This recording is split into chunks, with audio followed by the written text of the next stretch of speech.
nãy cầm ai thẹn tắt một cái này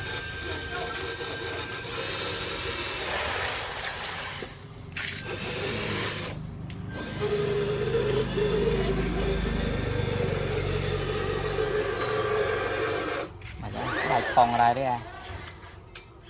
lon đi lon nó tay xua mày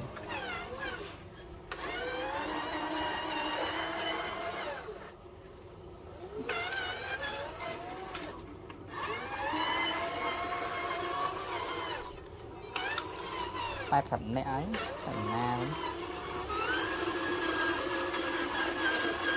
nó trơn cành lan này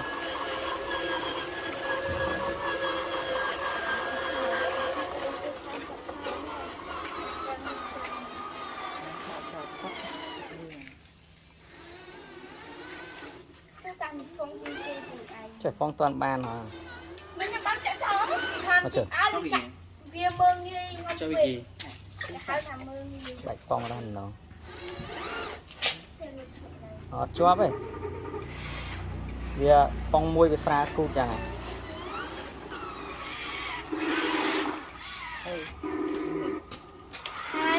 mà nó nằm trên nó đang phong hệ chân này là anh đi ăn